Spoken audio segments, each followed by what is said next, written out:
Hello friends, welcome to my YouTube channel. তো বন্ধুরা, আজ আমরা আজ আমরা বুনোহাঁস গল্পটি পড়ব।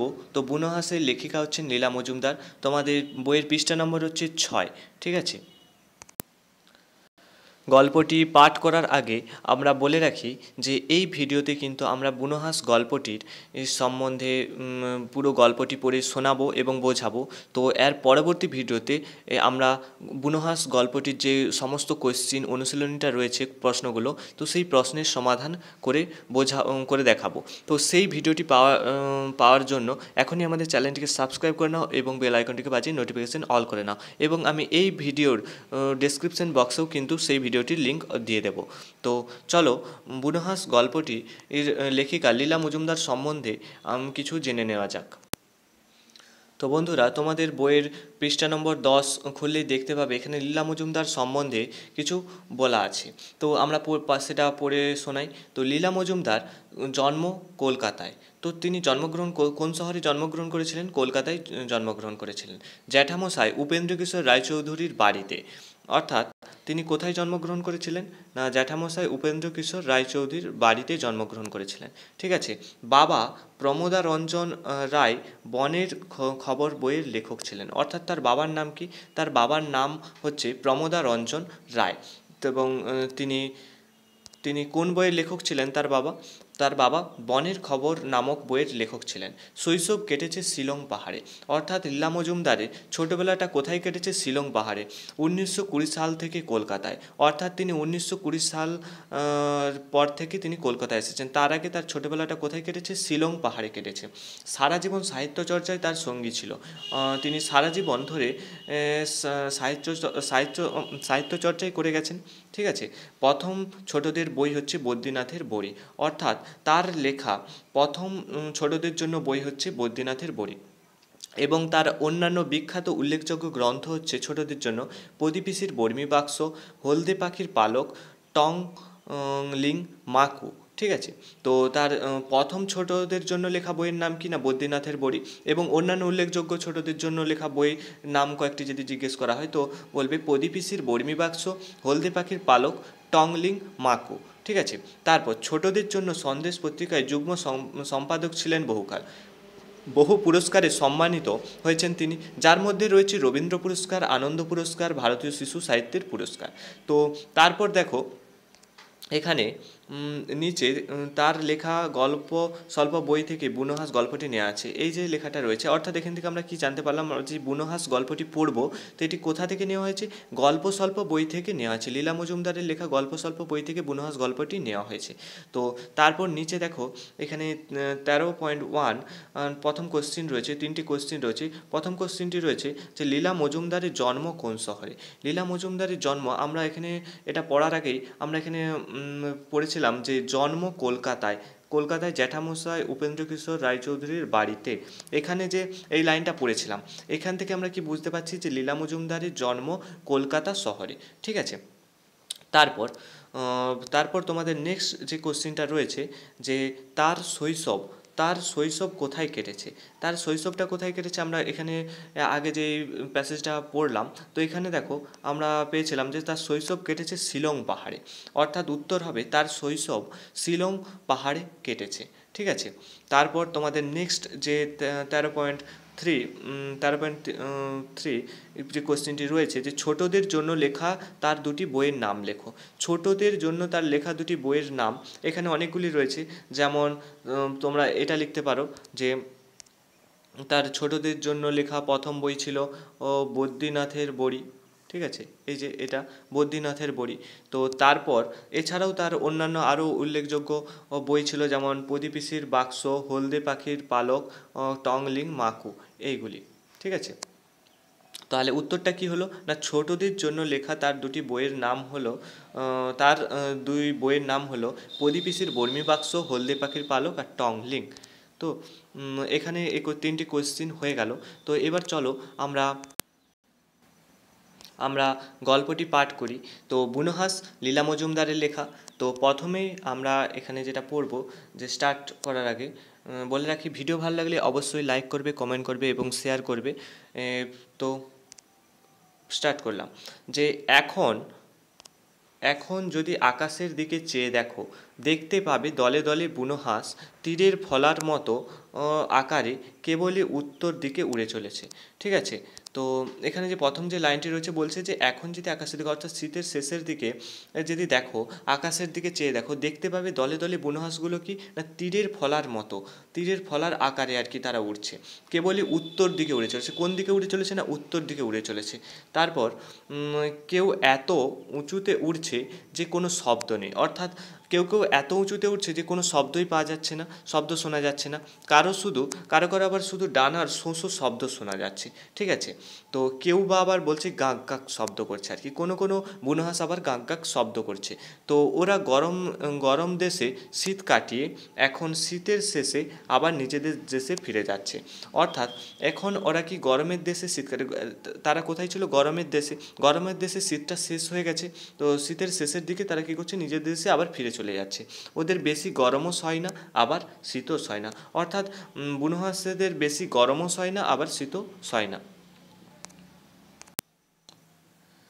কেউ কেউ কেউ কেউ হিমালয়ের উত্তর দিক থেকে বরফের পাহাড় পেরিয়ে আসে। তাহলে কেউ কেউ কোথা থেকে, কোনো কোনো বুনো হাঁস কোথা দিয়ে আসে না উত্তরে, হিমালয়ের পাহাড় উত্তর দিক থেকে, হিমালয়ের উত্তর দিক থেকে বরফের পাহাড় পেরিয়ে আসে। আবার অনেকে নাকি ভারতের মাটি পার হয়ে সমুদ্রের ওপর দিয়ে উড়ে ছোট ছোট দ্বীপে গিয়ে নামে। ঠিক আছে, তাহলে আবার কোনো কোনো বুনো হাঁস ভারতের মাটি পার হয়ে, ভারত দেশটা পার হয়ে সমুদ্রের ওপর দিয়ে উড়ে গিয়ে ছোট ছোট দ্বীপে গিয়ে নামে। সেখানে দ্বীপে কোনো খুব মানুষ কম বসবাস করে, মানুষ থাকে না বললেই চলে, তো সেখানে তারা নিরিবিলিতে খুব সহজেই জীবনযাপন করতে পারে, তাই তারা দ্বীপে গিয়ে নামে। তো সেখানে মানুষের বাস নেই। ঠিক আছে, সেই দ্বীপে মানুষের বাস নেই, নিরাপদে তাদের শীত কাটে, নিরাপদে তাদের শীতটা সেখানে তারা বসবাস করে। পৃথিবীর দক্ষিণের আধখানায় আমাদের শীতের সময় গরম, আবার আমাদের গরমের সময় শীত। অর্থাৎ পৃথিবীর দক্ষিণের দিকের আধখানায়, দক্ষিণ দিকের আধখানায় যখন আমাদের এখানে শীত, তো অপর দিকে গরম, আবার আমাদের এখানে যখন গরম তো অপর দিকে কিন্তু শীত। তো পরবর্তী লাইন যে লাদাখের একটা বরফে ঢাকা নির্জন জায়গাতে আমাদের জোয়ানদের ঘাঁটি ছিল। অর্থাৎ লাদাখ একটা স্থান, জায়গার নাম, তো সেই লাদাখে বরফে ঢাকা, সেখানে বরফ পড়ে, তো বরফে ঢাকা একটা নির্জন বলতে সেখানে কোনো মানুষ ছিল না, তো নির্জন জায়গাতে আমাদের জোয়ানদের একটা ঘাঁটি ছিল। তখন শীতের শুরু, তখন শীতের মানে লেখিকা বলছেন যে তখন শীতের ঘটনাটা শোনাচ্ছেন যে তখন শীতের শুরু হয়েছে, শীতকাল শুরু হয়েছে। তো মাথার ওপর দিয়ে দলে দলে বুনো হাঁস দক্ষিণে উড়ে যেত। অর্থাৎ মাথার ওপর দিয়ে, অর্থাৎ আকাশ দিয়ে দলে দলে বুনো হাঁস দক্ষিণ দিকে উড়ে যাচ্ছে। ঠিক আছে, তো বাড়ির জন্য ওদের মন কেমন করতো। চিঠিপত্র বিশেষ পৌঁছাতো না, শুধু রেডিওতে খবর পেত। অর্থাৎ লাদাখে যে সেনাবাহিনী অর্থাৎ জওয়ানরা থাকতো, সেখানে সেখানে চিঠিপত্র বিশেষ পৌঁছাতো না, তাই কি না রেডিওর মাধ্যমে তারা তার ঘরের লোকেদের খবর পেত। ঠিক আছে, একদিন একটা বুনো হাঁস দল ছেড়ে নিচে নেমে পড়ল।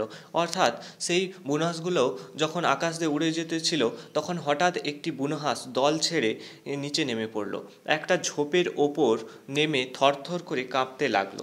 তাহলে সে বুনো হাঁসটা কোথায় এসে কাঁপতে লাগলো না একটা ঝোপের ওপর এসে থরথর করে কাঁপতে লাগলো। তারপর ওরা অবাক হয়ে দেখলো আরেকটা বুনো হাঁসও নেমে এসে এটার চারিদিকে উড়ে বেড়াচ্ছে। অর্থাৎ তারপর ওরা বলতে এখানে জওয়ানদের কথা বলা হয়েছে, অর্থাৎ সেনাবাহিনীর কথা বলা হয়েছে। জওয়ানরা দেখলো যে আরেকটা বুনো হাঁসও নেমে এসে সেই ঝোপের মধ্যে নেমে যে বুনো হাঁসটা থরথর করে কাঁপছিল তার চারপাশে উড়তে লাগলো।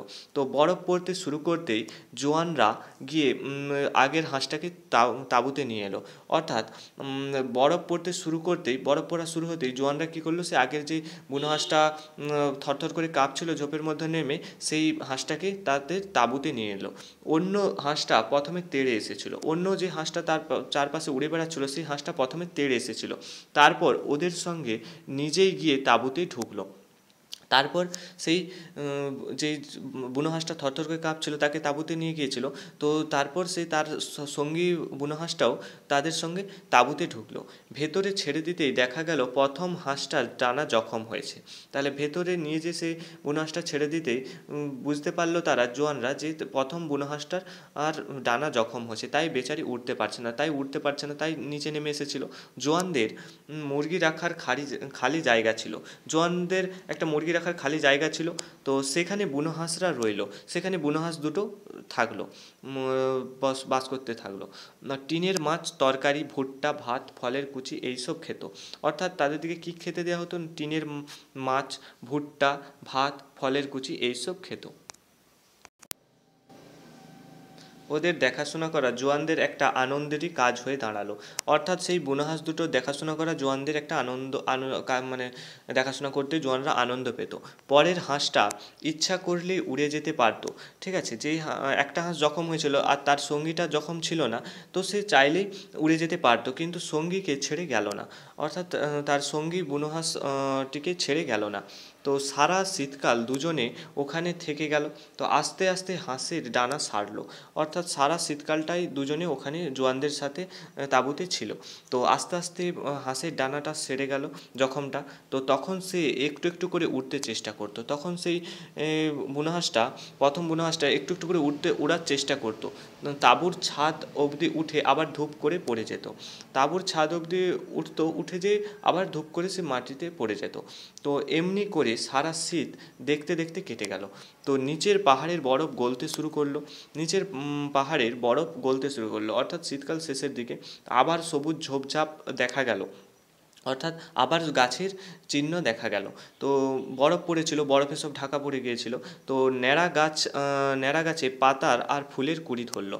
অর্থাৎ শীতকালে আমরা জানি গাছের পাতা ঝরে যায়, তো এবার শীতকালটা যখন ধীরে ধীরে শেষ হয়ে যায়, আবার গরম পড়ে, তখন কি আবার গাছের পাতা নতুন তৈরি হয়। তো সেটাই বলছে যে ন্যাড়া গাছের পাতার আর ফুলের কুঁড়ি ধরলো।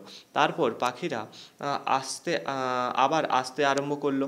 এবার দক্ষিণ থেকে উত্তরে দেশে ফিরে ওরা বাসা বাঁধবে এবং বাচ্চা তুলবে। ঠিক আছে,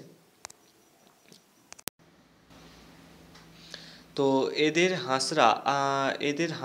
হাঁসরা আজকাল তাঁবুর বাইরে চড়তো আর মাথার ওপর দিয়ে হাঁসের দল গেলেই চঞ্চল হয়ে উঠতো। অর্থাৎ সেই দুটো হাঁস যে জোয়ানদের সাথে ছিল তাঁবুর ভেতর, তো তারা যখন দেখতো যে বাইরে মাথা আকাশ দিয়ে অনেক হাঁসের দল উড়ে যাচ্ছে, তখন তারা চঞ্চল হয়ে উঠতো। ঠিক আছে, তো তারপর একদিন জোয়ানরা সকালের কাজ সেরে এসে দেখে হাঁস দুটি উড়ে চলে গেছে। তারপর জোয়ানরা সকালের কাজ সেরে এসে দেখে না হাঁস দুটো উড়ে চলে গেছে। জোয়ানদের বাড়ি ফেরার সময় হয়ে এলো। ঠিক আছে, তো এখানেই গল্পটি শেষ হয়ে গেল। তো গল্পটি ভালো পাঠ করে শোনানো ভালো লাগলে অবশ্যই একটা লাইক, কমেন্ট এবং শেয়ার করবে এবং আমাদের চ্যানেলটিকে সাবস্ক্রাইব করে নেবে। তো এরপরে যে তোমরা দেখতে পাচ্ছ যে হাতে কলমে যে প্রশ্নমালাটি রয়েছে, তো সমস্ত প্রশ্নের সমাধান পরবর্তী ভিডিওতে আমি আপলোড করব। তো সেই ভিডিওটির লিঙ্ক এই ভিডিওর নিচে ডেসক্রিপশন বক্সে দিয়ে দেবো। তো সেখানে ক্লিক করলেই তোমরা সেই ভিডিওতে পৌঁছে যাবে এবং আমাদের চ্যানেলটিকে অবশ্যই সাবস্ক্রাইব করো।